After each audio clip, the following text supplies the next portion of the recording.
Hi, I'm 𝙁𝙯𝙀, Executive Director of Louisville Folk School.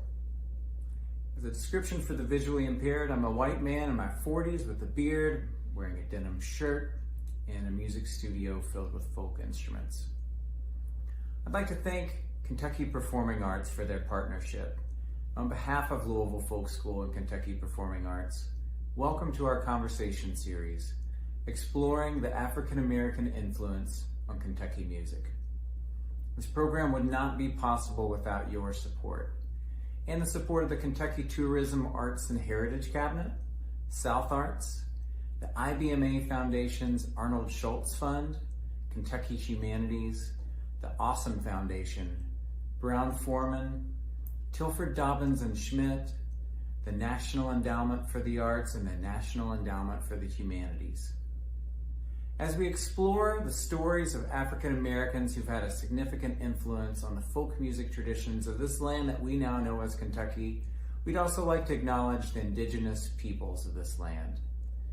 We honor the Chickasaw, Shawnee, Cherokee, and Osage peoples who've lived here for over 10,000 years and remain here today. I'd also like to invite you to participate in this conversation. During the question and answer portion, you can use the comment feature below. Thank you, and enjoy the program.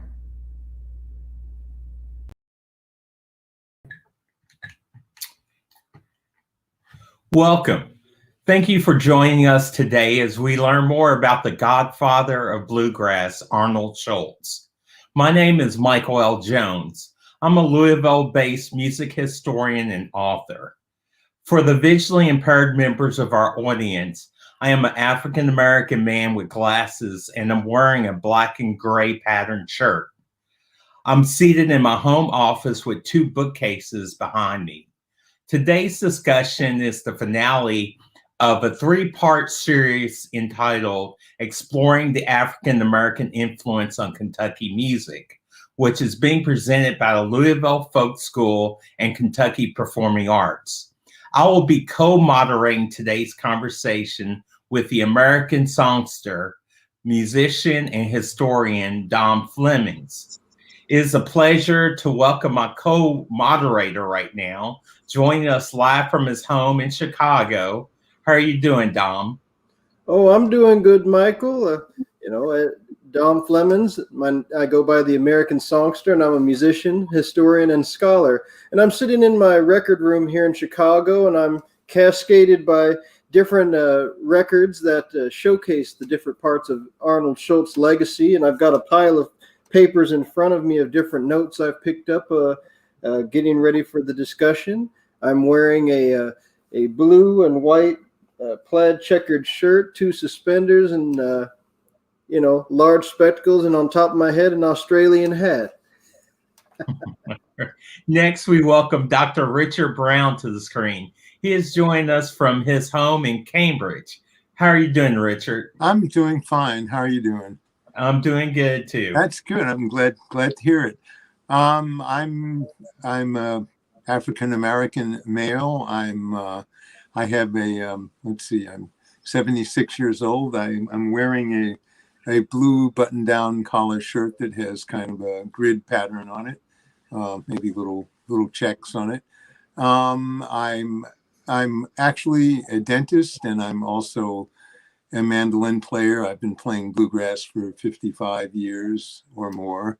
And I also am on the board of the, I used to be on the board of the Bluegrass Museum in Owensboro. I am now on the board of the Bluegrass Foundation, and I have a band called the Reunion Band. I practice dentistry in Cambridge. I also teach at Harvard Dental School a couple of half days a week. I probably have said about enough. I helped found the Boston Bluegrass Union, but that's enough. That's enough. Okay. I'm sitting in my third floor room surrounded by a lot of papers, and it has a nice skylight coming in, and there's a quillum hanging over, hiding probably a bunch of other papers and probably a lot of things about bluegrass and also things about taxes and all that. But we won't mention all that. Okay. All right. And last but certainly not least, we want to welcome Keith Lawrence to the screen. He has joined us live from the Bluegrass Music Hall of Fame and Museum in Owensboro, Kentucky. How are you doing, Keith? I'm doing great. I hope you all are too. I'm a European American, follically challenged, and wear glasses. And behind me, we're in the picking parlor at the Hall of Fame. On the wall, it looks like your sound is coming in and out on us. I hear you better now. So, at the end of our conversation today, we will take questions from the audience via the comments section below. Please feel free to type in questions and comments at any time throughout this discussion. In addition to the sponsor Dave mentioned in the introductory video, special thanks to Chris Jocelyn and the staff of the Bluegrass Music Hall of Fame and Museum for their support of today's event. So, Keith, you're a journalist, and in the early 80s, you had interviewed a lot of people who knew Arnold Shultz. So why don't you kick us off and tell us a little bit about why he's significant and about your article and some of the information you gleaned. I think it was about 1979. I was reading Bill Malone's Country Music USA, History of Country Music, and he included bluegrass in that. And he mentioned that Arnold Shultz had been a big influence on Bill Monroe. And I didn't know a lot about bluegrass then. I didn't know anything about Arnold Shultz. But Rosine in Kentucky is about 40 miles from Owensboro, so it's the next county over. I called Wendell Allen, the bluegrass musician down there, and asked him if was Arnold Shultz still alive. I was hoping he was. He wasn't. And he found all sorts of people down there who had worked with him, knew him, his cousin, who was 87 years old at the time. And early 1980, I went down and interviewed all these people. Wendell Allen took me around to meet them, introduced me. And it was great. His cousin, Ella Schultz Griffin, was still alive. She was 87 years old in a nursing home. She played with Arnold in 1911 with the Schultz family band. I said, was it blues? And she said, no, it was hillbilly. And I mean hillbilly. And she had a good laugh. And so that's basically where it came in. Mm-hmm. Yeah, Dom, you said you had some questions about the article. Oh, sure. Well, you know, as I was reading the article, of course, you know, we named the panel off of this beautiful section here that you wrote about Arnold, where you mentioned that he would be considered the godfather of bluegrass music, but it's a style that he never heard. And I'd love it if you could elaborate just a little bit on, you know, why that would be, why Arnold Shultz would not have played bluegrass music per se, but still have been a significant influence upon the music itself. Bill Monroe always claimed that bluegrass started with him in 1939 when he joined the Grand Ole Opry, and then other people say it wasn't bluegrass till Earl Scruggs and Lester Flatt joined the band. And so, you know, theoretically, there wasn't bluegrass before at least 1939. But Bill Monroe, Arnold Shultz, and Pendleton Vandiver, Bill Monroe's uncle, played square dances, other kinds of dances, round dances in Ohio County back in the 20s, early 30s. And Bill followed them around, and he, you know, theoretically picked up a lot from that. People I talked to said that Arnold Shultz was the first person they ever heard play lead on the guitar. And they'd never heard an A chord. In some of the songs, he taught them how to put an A chord in there. And Birch Monroe said he never heard him play guitar. He said he was a fiddle player. So, You know, this is a common thing in country music, of like Hank Williams. His first guitar teacher was an African American musician. Jimmy Rogers learned a lot working on the railroad with Black musicians. So a lot of people of that age, that first generation of country music people, they seem to have a Black mentor somewhere. Absolutely, and of course Arnold Schultz, his influence upon bluegrass music, which of course, when we think of bluegrass, it is grounded within the old time string band music as we would imagine it, with the early British Isles music, as well as the hoedowns and the various types of music there. But there is a special quality that is akin to early jazz that is set within bluegrass, where you have musicians breaking off and playing solos. I found it very interesting to read in the article that, you know, that Arnold Schultz may be the first person that, at least in the county, was heard to play guitar leads over a square dance band or a string band.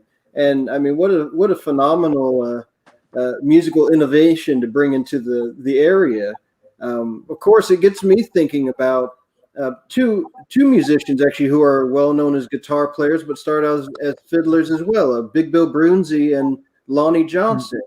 And hearing their early recordings, they were very powerful fiddlers, but they ended up innovating their style into becoming very distinctive guitar players. So it got me thinking of echoes of those musicians. Of course, Schultz didn't record, but when you hear Big Bill Broonzy and Lonnie Johnson in particular, they really championed themselves on sounding very original, but also sounding very innovative with the choices that they made on their guitars, you know. So it's kind of even interesting to think of a musical environment where there may be one chord or three chord songs, or sometimes two chord fiddle tunes, and then all of a sudden someone brings in that extra 3-4 chords that just change everything. But I'd love to see what Dr. Brown would say about that, being a well-versed mandolinist as well. And you also spoke with Bill Monroe about Arnold's influence as well on him. I spoke with Bill when I first started playing bluegrass. Ralph Rinsler came out with an article in Sing Out called the Daddy of Bluegrass, Bill Monroe, the Daddy of Bluegrass, and he mentioned Arnold Shultz in his article, and he talked about how Arnold Schultz. I think that he was very. It's interesting. He kind of missed the point of Arnold's fiddle playing, because he kind of didn't describe it as. He said, well, it was bluesy and not often heard in those parts of the country. And I was kind of thinking, no, he probably played regular hoedown fiddle, because that's what he would have played for a dance. And, he did talk about him being influences on maybe Merle Travis and some people, but I think it was more or less direct, indirect, and not direct. But Bill Monroe told me himself. I mean, I met Bill Monroe when I was 19 years old, and, played with him at the time I was playing guitar. And then, during the succeeding years, I'd run into him. But I remember once in 1966, we were just sitting down in the back room of the Club 47 in Cambridge, and we were talking about, and he was talking about, he said, well, there was this colored fiddler, that I used to play with. And he'd talk about Arnold in very, very hushed tones, and he very, respected his music, his musical ability. And he, made a point of telling me that a lot of his runs and the blues that he puts into his music, he says, well, I'm not saying I copied him exactly, but, I have a lot of blues in my music. And one of the reasons, I really admired Arnold's playing. And it's, you could really tell that he really meant that. And he talked about him playing square dance with him, and at times they would play and they would end up playing until, well, they'd end up playing till dawn because people were having such a good time. And Bill actually played guitar himself. And Bill was the one who actually basically emulated Arnold's style. And he kind of picked it up. And so Bill, Bill hired Arnold to play. I mean, Arnold hired Bill to play with him at Square Dances. So he gave him his first gigs. That was that was the way I got it. And and that's true. And he would tell me, he said, well, he would take a straight pick and just play these pretty runs, while my Uncle Pen was playing the fiddle, and I would listen to those runs, and I try to save them for later on for my, when I thought about making my own music, so it's not, that this is true, I mean, that's, that's in it, you can't say that Arnold invented bluegrass, but he had a lot of influence on people, and Arnold probably had a lot of influence on people who never, because they picked up things that people said, well, Arnold Shultz did this, and they might have got a second or third hand. Mm-hmm. And I remember, in fact, you want to talk about Arnold's playing. I remember there was maybe about 20 years ago, or maybe even more, there was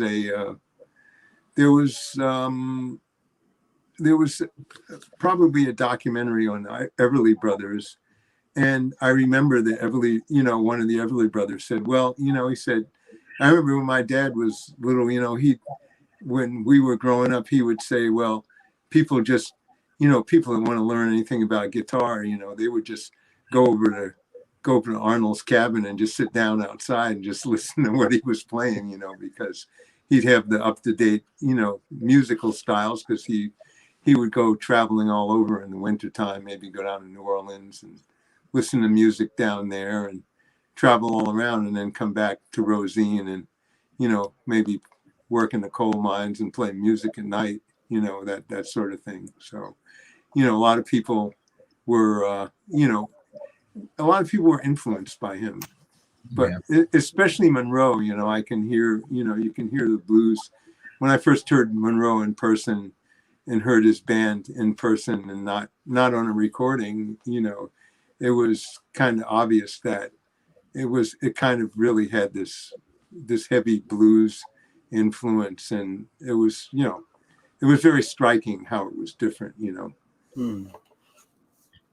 Wonderful. Yeah, it's interesting that you mentioned that there's it's like a tone and a flavor, because that's one of the things I've been trying to wrap my mind around when I'm thinking about when we think of blues.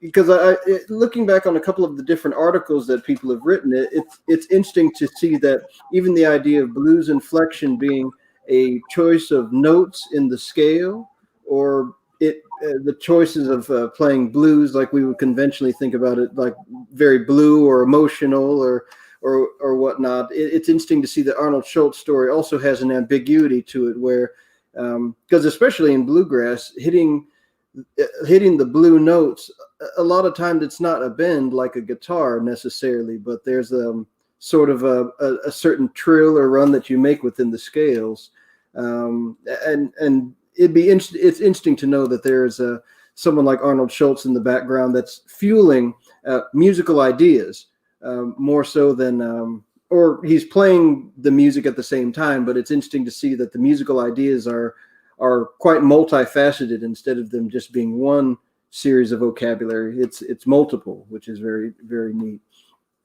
Kind of thinking along those lines, Keith, I would love to ask you a little bit about one of the interesting characters that shows up in your article a lot, Forrest Boots Fott.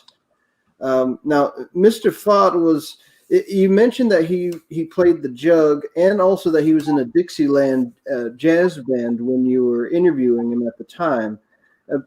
Where one of the things I've always wondered about is if Arnold Schultz in any way had made his way out to Louisville and played with the jug bands and some of the musicians like Clifford Hayes, or there's mention of him traveling and meeting people like Jelly Roll Morton or Louis Armstrong or whatnot. But I wondered if Mr. Fott had mentioned anything about jug band music in Kentucky specifically, and if that was connected in any way to Arnold Shultz and his experiences working with him. No, the people in Ohio County just talked about what he did in Ohio County. I don't know if they knew he went into other places. Apparently, he played whatever was needed, whatever was paying money at the time. He played Dixieland and whatever with Boots. He played hillbilly with his family band. He don't tell me what all else he played with different places. But he was, they, had the dances and.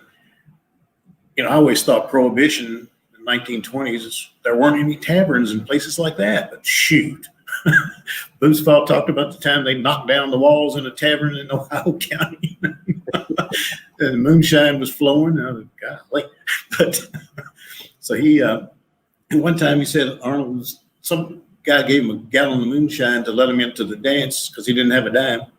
And they sat there, him and Arnold sat there and drank the whole gallon, and Arnold was asleep, still playing guitar, he says. Great musician.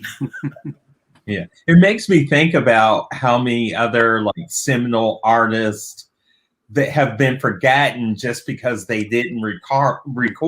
You look at Huddie Ledbetter. If the Lomaxes hadn't gone to Angola prison, who would have heard of him today? Yeah. And all the influence he's had on musicians through the years. Absolutely. Yeah, and it's interesting to think as we're talking about this sort of vocabulary, or I even think about it.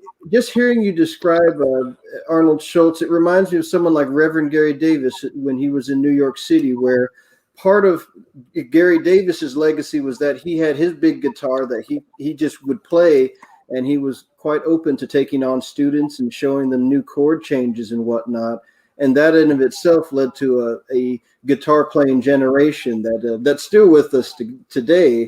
So it's kind of interesting to think of Arnold Shultz as being sort of a very open-ended story, because it would be interesting to even think, because I even think about like Johnny Dodds, for example, the New Orleans clarinetist who recorded with the Louisville Jug Band and also with Louis Armstrong, but he has recordings of a small trio with a guitar player by the name of Bud Scott, who does this very interesting low bass note picking, and he does all these guitar solos on a lot of the early recordings. And they recorded, I was looking it up, they recorded around 1925, 1926, 1927, so it could almost have run sort of a parallel sort of timeline where I would wonder if the music was coming to Arnold, if Arnold was coming to the music, or what.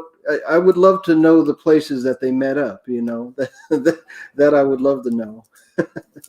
There's a crossover kind of legend part with Robert Johnson, because his family claimed that Arnold was poisoned by bad whiskey because the white musicians were jealous of him.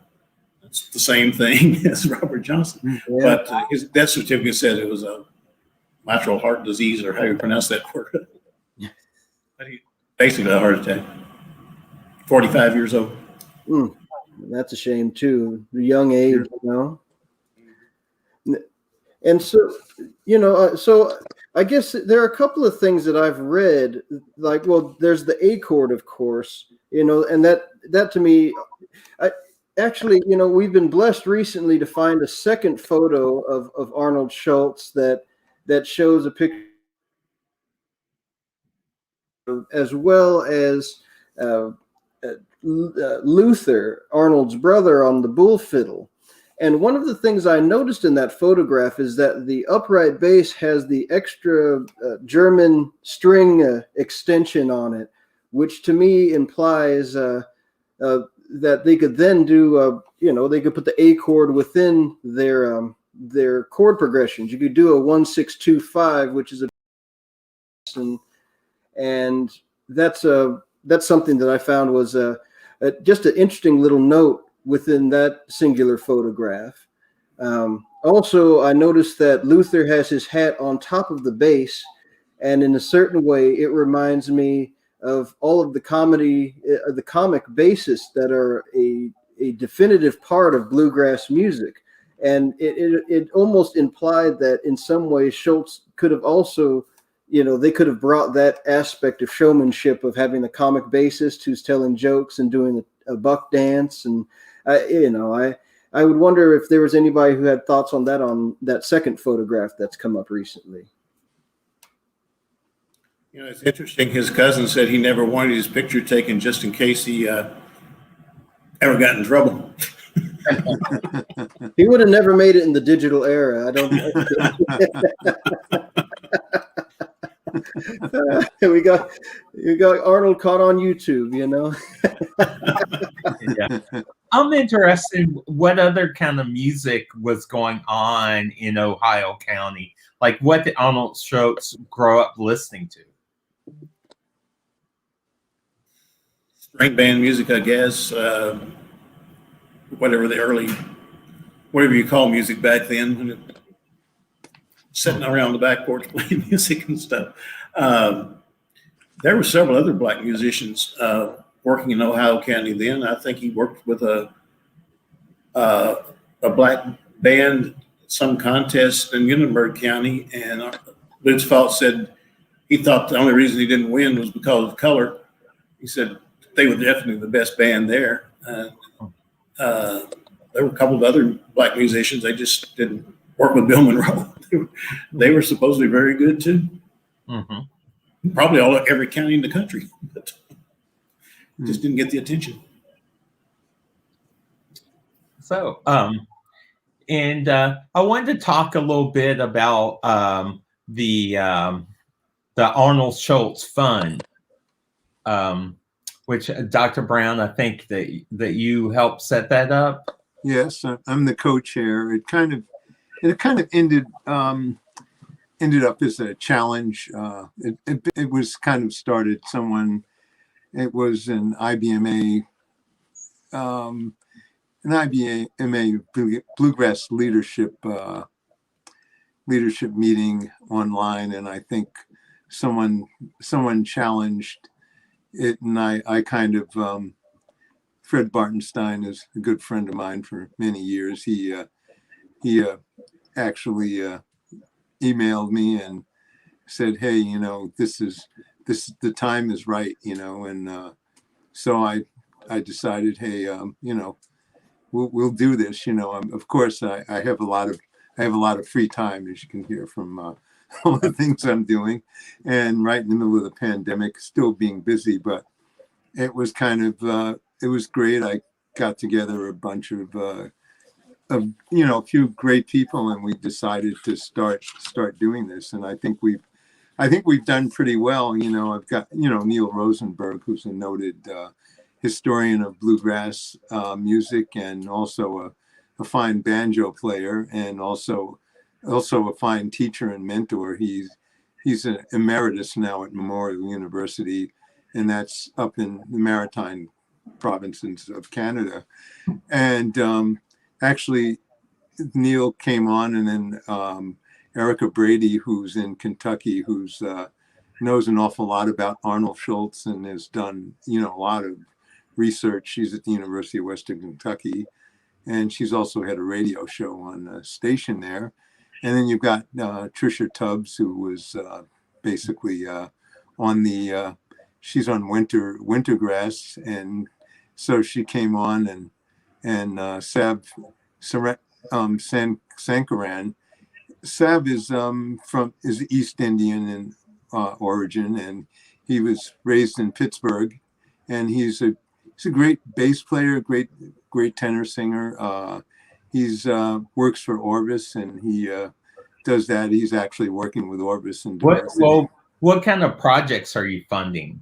Well, our projects that we're funding are basically we're trying to have people of color, encourage people in color, and actually of color, and fun things like the one we're speaking on now. You know, we actually have given we've given a grant to the Louisville Folklore Center. We've done other other individuals. We've done people who are running programs like Annie Beach out in Arizona. She has Jam Pack. She's been doing a lot of work teaching, African American kids, Hispanic kids, and we're trying to get people involved. I mean, through the years, I've met a lot of bluegrass musicians who were basically musicians of color, of all stripes, so to speak, that play bluegrass and no one knows about them. And I want to kind of encourage them to come out of the closet and encourage more people. Is Arnold Schultz's influence on the beginnings of bluegrass being acknowledged more, or is the knowledge out there? Well, I think one of the things is I'm very happy that now people know about Arnold Shultz, because people that I know that have been playing bluegrass a long time didn't even know that Arnold played the fiddle. I said, well, he did play the fiddle, and he played banjo too, and probably played piano and a lot of other instruments, because that's how skilled a musician he was. But I said he was primarily a guitar and a fiddle player. And they kind of go, wow, I never knew that. And I never knew that he was, I never knew that he met with Bill Monroe. No one ever knew about that. I mean, I was rather disappointed when they had the Bill Monroe 100th anniversary gathering in 2011, that, I was asked to be in a play with Bill Monroe and play the guitar, and I said no. I said Arnold Shultz was a fiddle player. I said, just think about a fiddle play, a mandolin and a guitar at a square dance. That's not what people wanted. You just have to use your common sense to think about that. But I think it's stereotyping, racial stereotyping. Oh, black people don't play this kind of music. Black people don't play the fiddle, and that's not true. And black people like country music. My parents weren't. My parents liked country music too, as well as other musics we had around the house. We had all kinds of music, so it wasn't. And I'm from New York. And there's a lot of bluegrass, because I grew up during the Great Folk Scare, and that's, a lot of people were playing bluegrass, and I heard it and I said, hey, I want to play that music. And I liked it, and it became an obsession with me. And I guess it still is. So when did you first hear about Arnold Schultz? 1963, I read, early in 1963, actually in January, Arnold Schultz was mentioned in Ralph Rensler's article in Sing Out magazine. So we, that was our first introduction. And, he actually sort of talked at length about Arnold Schultz and his, his influence on music in Kentucky. It probably wasn't as much as people know now, but, now we know a lot more, and there have been a lot more. I mean, this is 1963 I'm talking about, and it's 2021, and we have the internet, and we have a lot of people doing research. So that this is all very important. This is all very important in advancing the music, and kind of bringing a unified view of music. It's kind of like music belongs to everybody. That's what I say. That's what I say to everyone. I mean, one of the first people I actually played bluegrass with was Japanese. He was actually originally from Japan, but he played bluegrass, and he was from the next town over from me. But there were a lot of people around who played bluegrass. Not everybody who you would think would be a stereotypical bluegrass person.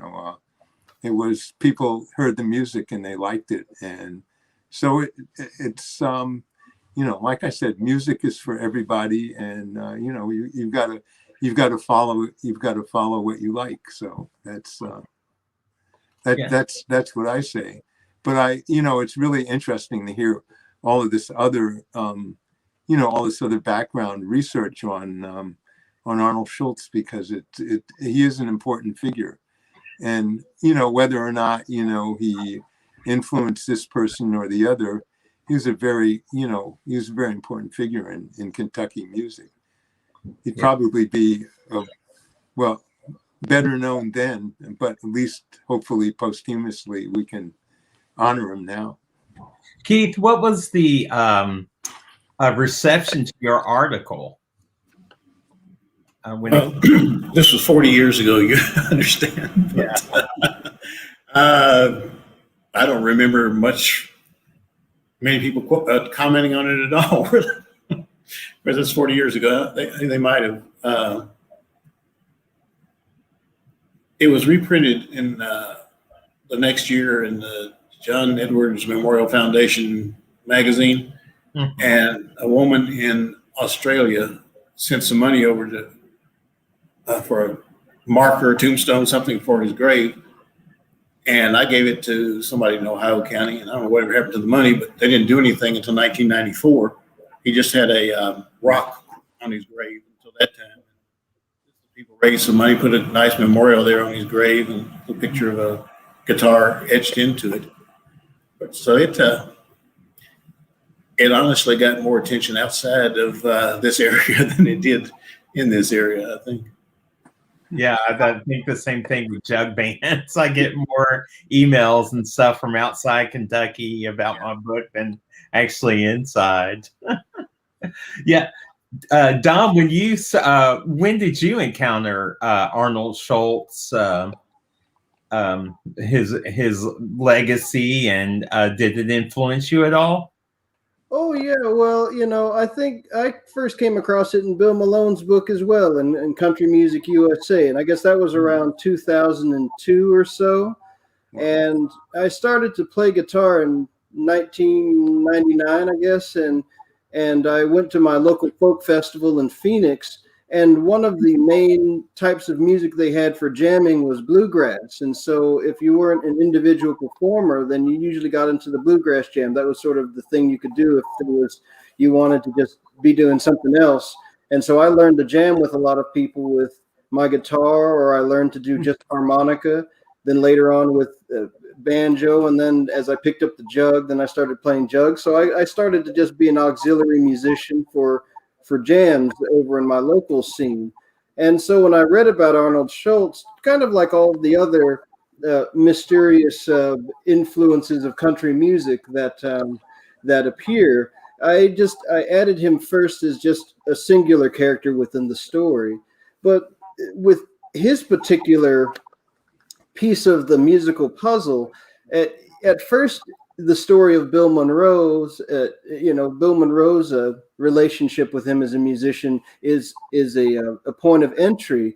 But once you start getting into the story of finger-picked lead guitar within either in the old-time fiddle context or in the sort of Travis picking style of picking, it starts to bring a new part of the story into the mix. And then, of course, there's also, I have the Prairie Ramblers over here, and the stories that Tex Atchison told about working with Arnold, and how Arnold's fiddling, and he mentioned swing tunes being a part of what really influenced him about Arnold's playing. So when you think of the Prairie Ramblers then becoming the backup band for Patsy Montana and helping to birth Western swing as an art form, then all of a sudden Arnold Shultz begins to take on a very multifaceted role as a innovator. So to me it's just grown over time, and so I've always tried to pick up anything I can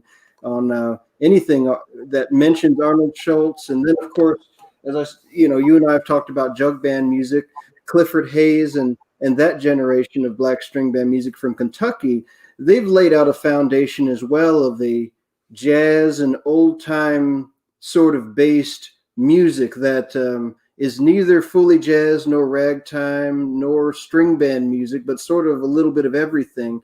It would be, I just would love to imagine Arnold Schultz being in the mix with those guys, and then either deciding to go straight up to Chicago or down to New Orleans to pick up a few more, jams, And so, that was my intro to Arnold Schultz, but it still, in many ways, continues to reinforce what Bill Monroe and Charlie were able to do when they decided to take whatever influences they took from Arnold and move it forward into what would become bluegrass music. It still tells a lot of the interchange and the interactions, and also the way that music can grow when when you mix it up. I mean, I found an interesting article with you, Dr. Richard, with Pete Feldman talking about rhythm on bluegrass, where there was a conversation about, with blues and swing, a lot of that music tends to lay on the backbeat, while a lot of bluegrass music tends to lean on the front of the beat. And it's interesting to me when I think of ragtime. Ragtime is another type of music that lands on the front of the beat. And I would even wonder if Arnold Schultz was a ragtime musician who started bringing blues into his music as he's bringing all this music into his local community. The pathways tend to grow, and it kind of becomes endless, because of course we think of the Prairie Ramblers. Of course they get Bill Monroe onto record, and then Chet Atkins and Merle Travis also tell the tale. So it's kind of a yeah. It's interesting on Bill Monroe's first cut that he did on he played the guitar on the on Mule Skinner Blues, and he played the Doghouse Blues and Mule Skinner Blues. You can feel that rhythm. I mean, I don't think anybody really played the kind of guitar he wanted until Lester Flatt joined the band and Earl Scruggs. They kind of got the rhythm. And bluegrass is kind of heavy on the backbeat too. It's kind of, Monroe liked to play a little bit out in front, pushing it a little bit, but there's also this heavy backbeat too, with the kind of like keeping that really solid rhythm behind it. But if you listen to Bill's playing on Mule Skinner Blues and Doghouse Blues, and those are 1939, 1940 recordings, you can hear his guitar, it goes doom to doom to doom to doom to doom. You can hear that rather than just kind of hearing a lot of maybe the kind of more staid, there wasn't quite the life of, it was, basically old time fiddle backup was a little bit different, Sure. And Bill had it. I mean, it was basically like, it's pretty close to rock and roll. And maybe that's, bluegrass all of a sudden, became this new rock and roll music, kind of, the rock and roll of old time music. It's a different beat, and that's maybe that was a draw in the interplay between the musicians, that always, but that's but now you hear it everywhere. I mean, Chuck Berry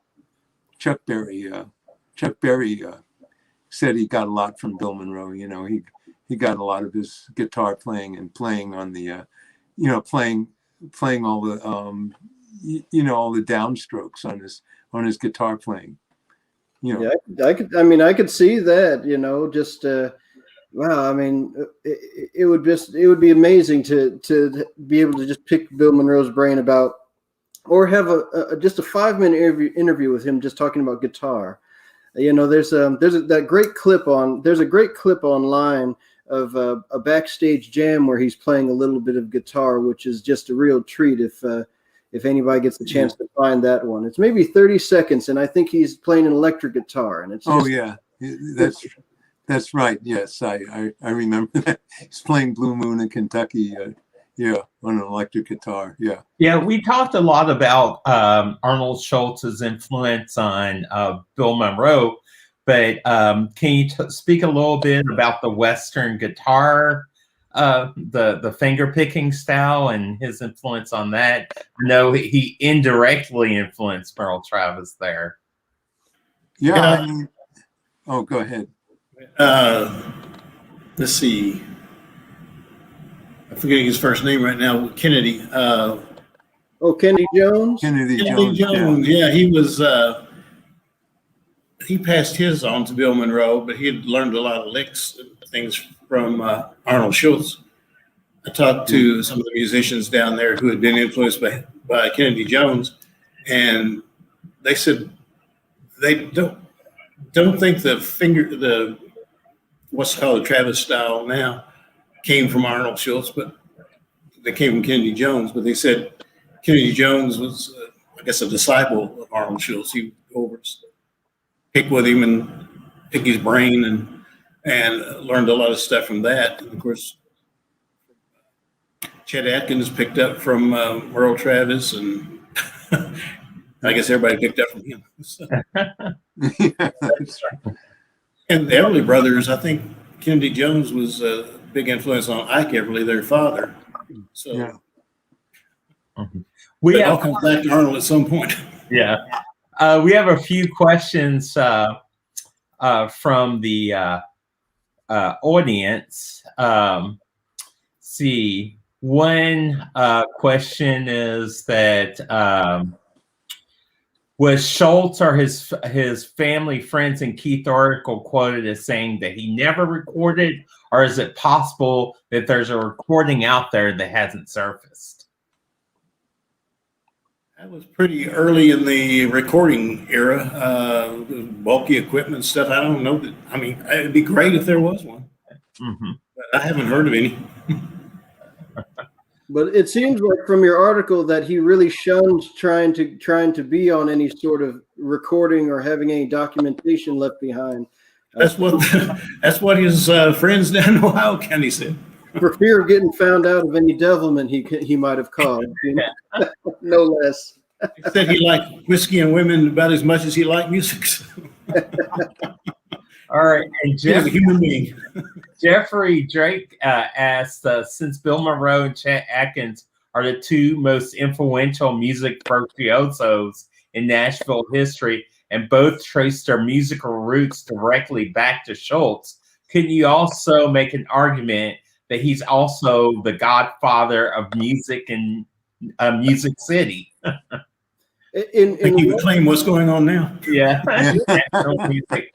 In many ways, yes, you know, and again, one thing to keep in mind is kind of like the North Carolina songster Leslie Riddle, you know, their style was fit within their county, and they, you know, it blended with many other things to become the final product. And so, if you think of it in that sort of way, again, it's a musical vocabulary, and I think Arnold Schultz is part of that. Again, if you think of it, I'll See You in My Dreams being a specific type of jazz number from the teens, it leads itself into in jazz. There's another song called I Got Rhythm, which is the foundation of bebop because of the way the melody's laid out. But if I'll See You in My Dreams, it's sort of a type of song that lays out for bluegrass music, or at least some sort of idea. That's the sort of thing that Arnold Schultz set into place. Okay.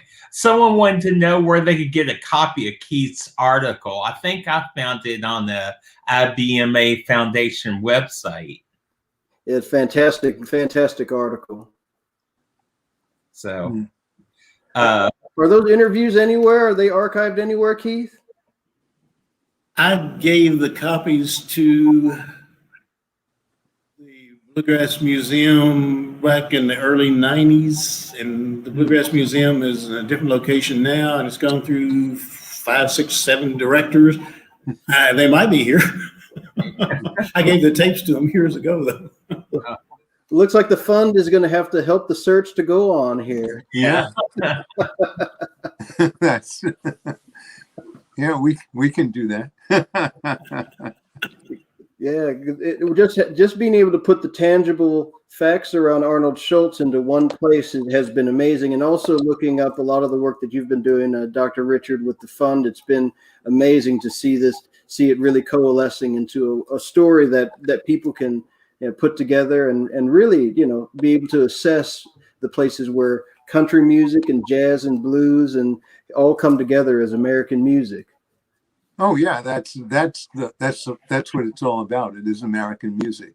Mm-hmm. And actually, I remember I have a, you had to announce Bill Monroe as being the originator of bluegrass, American bluegrass music. That was his, I remember because I signed a contract, which I have a copy of downstairs, and people kind of, it said, those were the things that you had to do. You had to announce Bill Monroe as being the originator of that. And he became very aware of it because very early in Bill's career, it was kind of like, and he didn't want people copying his music. And then I think by the time that Ralph Rinzler came across them, he kind of said, that, you've actually been the one to create this musical form, and you've got to, you've got to acknowledge the fact that you created. And so I think that Bill, when I first met Bill, he kind of seemed rather taciturn. And then, years later, he would kind of be a lot more effusive and a lot more forthcoming about, what he thought belonged in his music, I mean, and he actually sat down with me, once for over an hour, just showing me how to play a couple of things in the mandolin that I, really wanted to learn because I thought they were kind of an opening into a style. But, getting in back of it, and learning about Arnold Shultz and all the other people that kind of influenced, basically I would say the Kentucky sound, the Ohio Kentucky sound, the Ohio County sound. That's really important, because a lot of times people don't know what the roots of anything are. They just think kind of, oh, this all just came out of the air.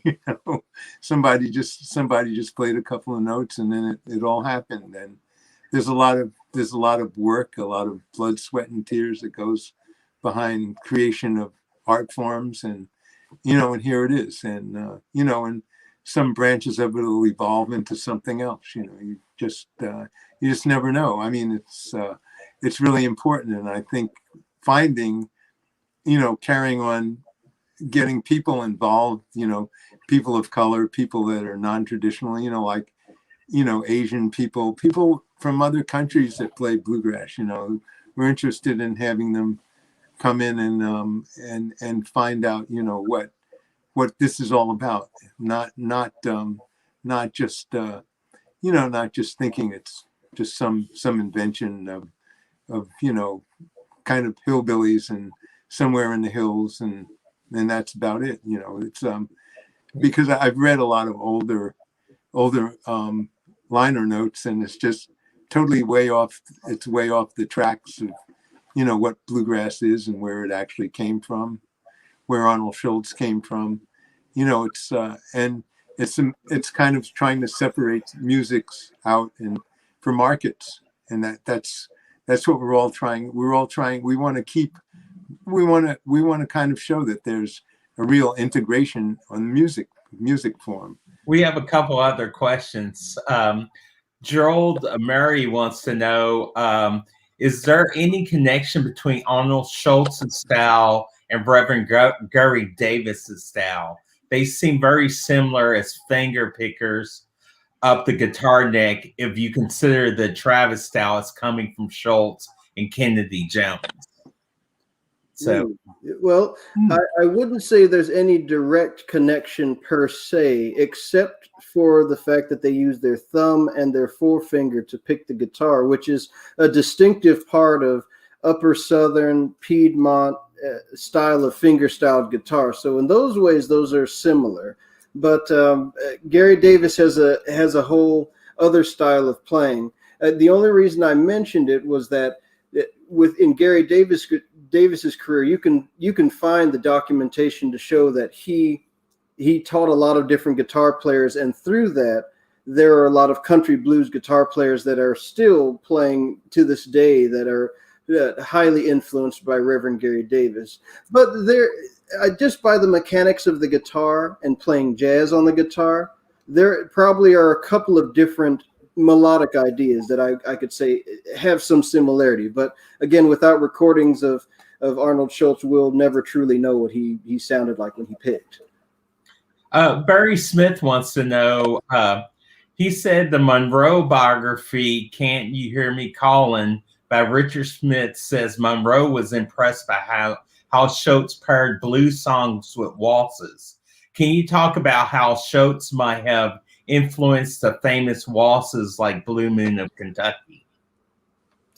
Ooh, yeah, that's an interesting one.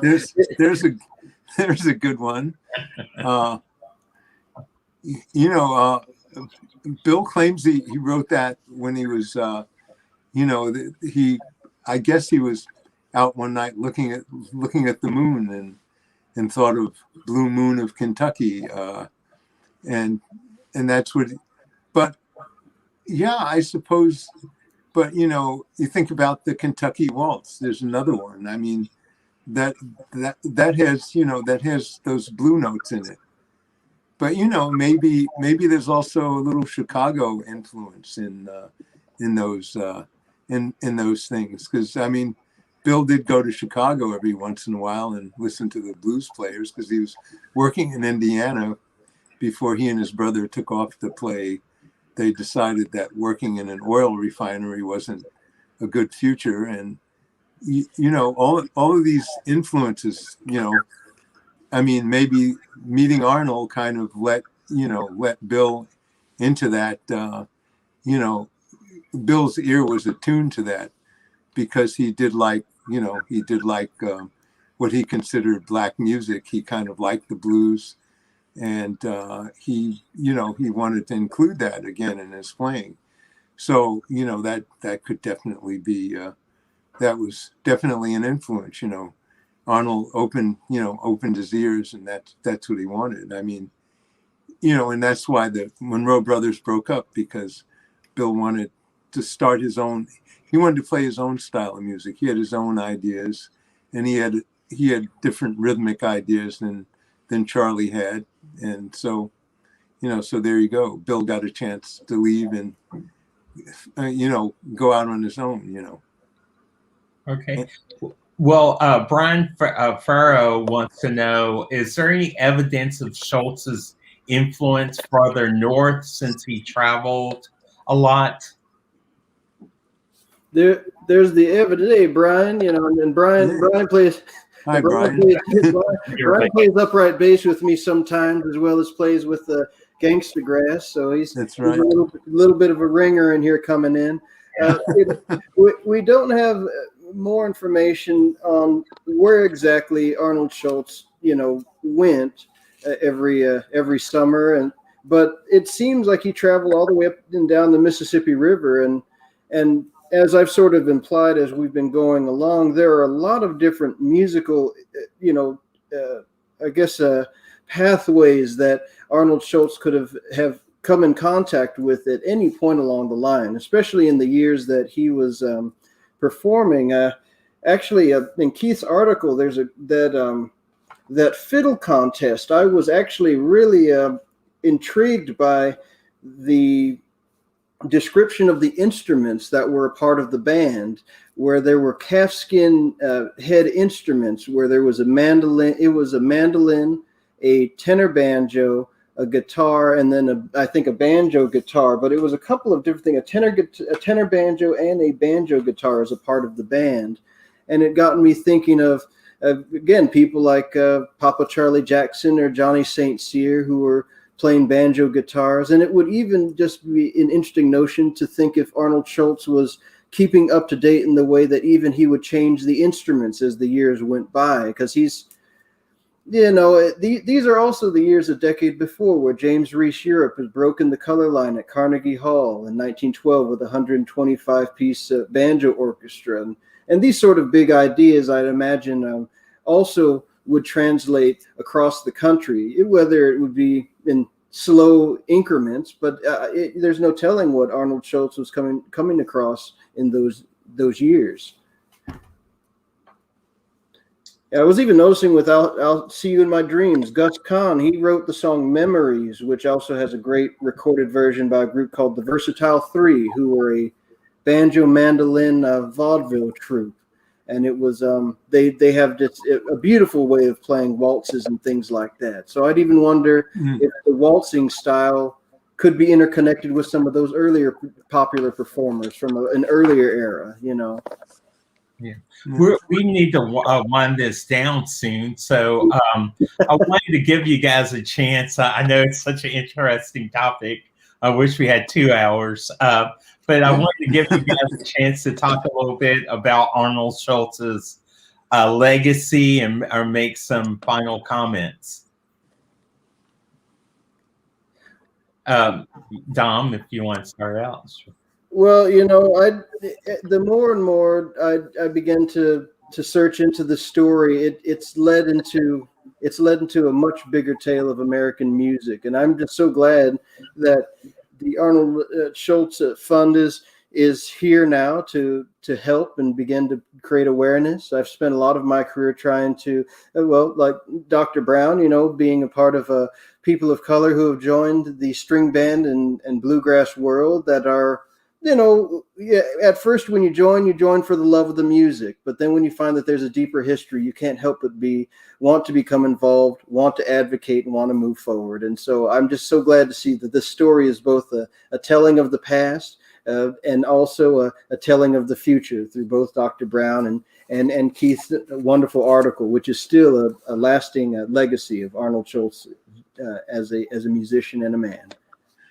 I think that we're, you know, at the foundation we have, if you kind of go to info at bluegrassfoundation.org, we are collecting, you know, some of the history about musicians of color and also about Arnold Schultz. We're actually collecting articles on that website, and you'll be able to hear some performances and some information about that. And we're actually collecting more and more. And I think that this is just wonderful that we're actually able to do this. And we don't, you know, we really, you know, before this, you know, it's just been kind of like a steady trickle. And like I said, I first encountered Arnold Schultz's name in 1963, you know, and here we are, it's 2021, and we're just you know, beginning to hit the tip of the ice. You know, we're getting through the tip of the iceberg, and we're actually pushing all this information out there, and I think people should know about this, and I think that people should see that music all comes together in a lot of places that people never thought about it coming together. And so I think that Arnold Schultz is an extremely important figure, and even though we have no recordings of him, it's amazing that, you know, his name keeps coming up. Everybody kind of mentions, oh, Arnold Schultz, yes, he was here. You know, it's almost like someone left a sign. You know, Arnold was here. You know, but you know, the Mississippi River. You know, like you said, people traded up and down Mississippi River. That's it. I guess we're. Do we still have time to speak? Of just a few minutes. We got like, I think 2 minutes. Oh, okay.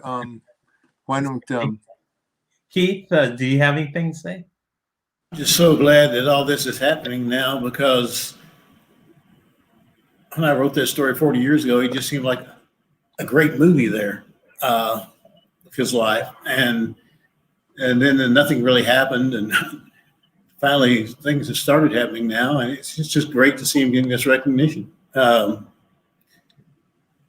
think one of the hardest things about doing research is the fact that, shamefully, newspapers ignored the fact that there were African Americans in this country until the 1950s, unless there was a crime. And you can't find, like in the local happenings in Ohio County, you can find William Monroe came back to visit his relatives from Chicago, Hammond, Indiana, where he was living. You don't find Arnold Schultz in there. Yeah. Yeah. Well, thank you all so much for joining us today, and many thanks to Dom, Richard, and Keith for spending time with us to uncover more about the life of Arnold Shultz. I also like to thank the Louisville Folk School and Kentucky Performing Arts for sponsoring this series of thought-provoking webinars. And I hope you'll do more research about Arnold Shultz and do look up Keith's article because it's worth it. Thank you.